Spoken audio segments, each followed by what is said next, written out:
Il entendait parler de Kanyama Kasese. Ce lundi 18 novembre, le président de la République est arrivé sur place. Félix Tshisekedi a vu et a été convaincu par l'ampleur du travail qu'abat le service national dans la formation et la transformation de l'homme congolais. À Mamboa, au centre d'instruction et d'encadrement qui porte son nom, et où 4000 jeunes y sont pensionnaires, le chef de l'État leur a adressé ce message. Passage Nabino na centre Oyo. Et pour permettre bino boye pour la misala ya ndenge na ndenge. Bozwa expérience simana yango boko na nzela na bino ya kobongisa bi. Boko bala, boko bota, boko kolisa oya bino bana a Congolais. Oyo bakoya pour remplacer bino tango bokolemba nde kina ya service national ekolakisa bino nanu bolingo ya mboka Congo, ekolakisa bino mibeko ya ekolo na biso mpe ekolakisa bino bolingo ya congolaise na congolais.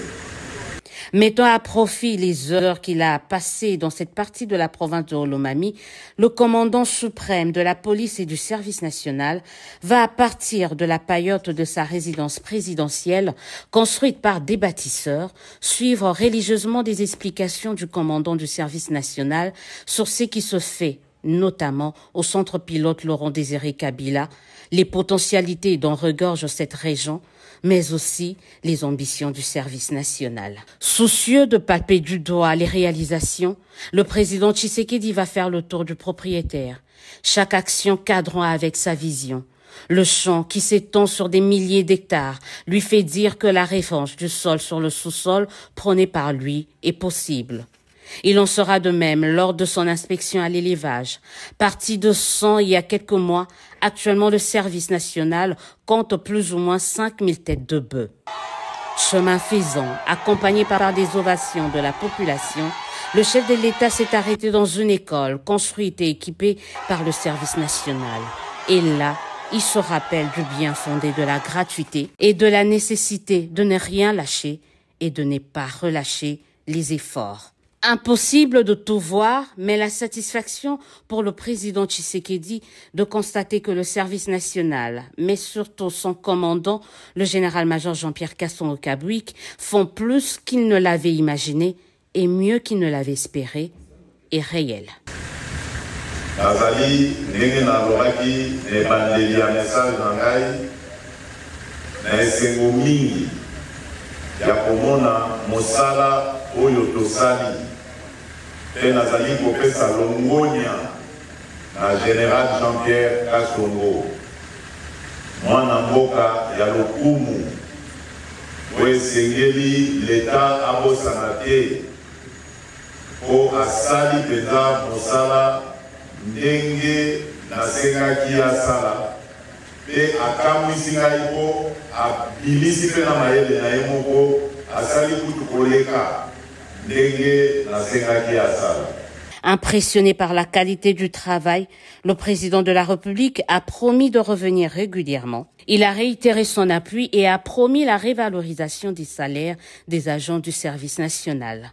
Il a aussi émis le vœu de voir certains conseils de ministres se dérouler dans cette partie de l'espace Grand Katanga. C'est donc un Félix Tshisekedi conquis qui a regagné en début de soirée Lubumbashi, le chef-lieu de la province du Haut-Katanga.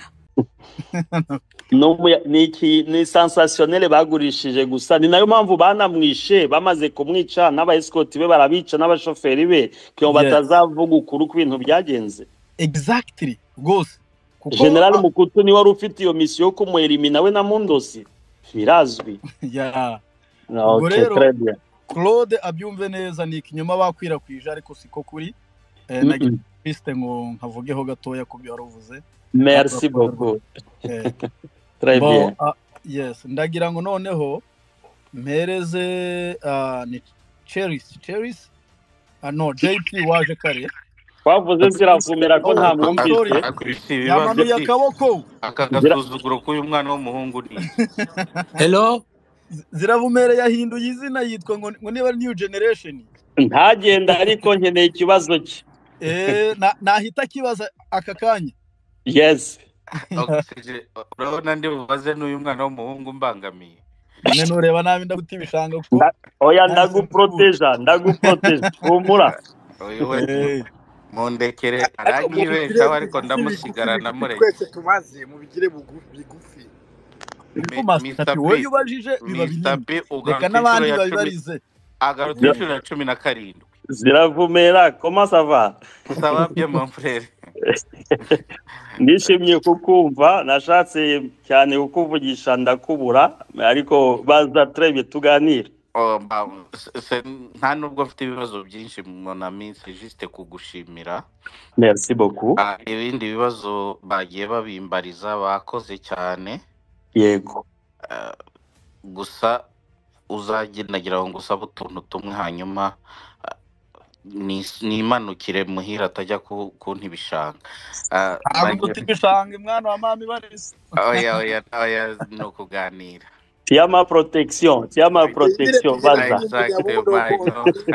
baza muhire ntiyabitinyuka ndabizi umuntu ujya umuhohotera ko ari masterpi gusa se nawe aragukunda cyane ariko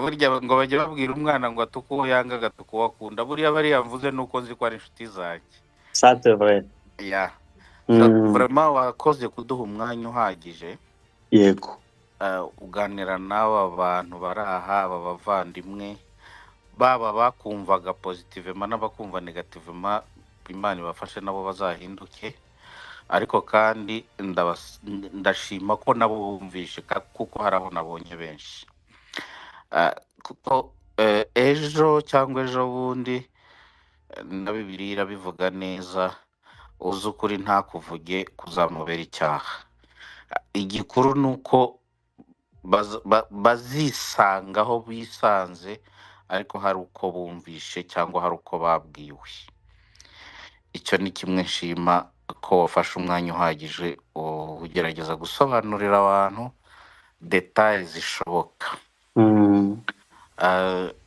wenda nsoza nako gusaba kuko ibibazo navuze ko ibyo nagiye nibaza nari bubaze nagiye ngira amahirwe yo kumva babimbariza we mu bisubizo utanga bikaba ngombwa ko nsubirizwamo byo nibazaga ngiye kongera ku bibazo byaba ari ukwirepeta nanyuzwe gusa nagira ngo nisabire ko wagira message ugenera abakurikiye sinshaka kuvuga mbuze uko ngisobanura nagira ngo nsabe gusa kugira message wagenera reka mbivuge muri ubu buryo message wagenera uvuka wese kuri uriya mugabane ubwo si umugabane wa Afurika si n'umugabane wa Kongo muri rusange ni umugabane nyujijemo umurongo mpereye hejuru hariya ku gikuta barambitse icyo yakabaye asabwa wenda yacyumva atanacyumva ariko icyo yakabaye asabwa sinzi niba nabashije kumvikana très bien nakumvise cyane merci beaucoup urakoze cyane ubundi reka tujye guforowingana ibindi wa mugani wari warambuze nandi narakubuze ibindi tuzajya tubikemurira ku ruhande merci beaucoup très bien message nayishyira muri uyu mugani nubwo ntazi imigani cyane baya bavuga ngo icyo dupfana kiruta icyo dupfa hari n'undi mugani uba muringara ndaza kusobanura kamanze nawe uvuga muringara baya bavuga ngo soso bakataye mutu libata seka abosana kenzungu ya lobi ezayaye uravuga ngo ngo inkoko ngo bayicikase ijosi bibatarira seka ngo ryibagirwa ko icyungu cy'ejo ari icyaryo. Hari abantu bagize ibibazo abandi barabaseka bumva ko bo bitabareba, bibagirwa ko umunsi w'ejo ari bo bizageraho. Ibyo bintu ubu byarabaye. Pour dire message natanga, ibibaye kuri mugenzi wawe, hari abanyarwanda baca n'undi mugani ngo inkoni ikubise mu keba ngo yirenze urugo, kuko ejo nawe izakugira ute, izagukubita. Message ni icyo dupfana kiruta icyo dupfa. Abantu bashira intwaro hasi z'inzangano zo kumva ngo twebwe turaba.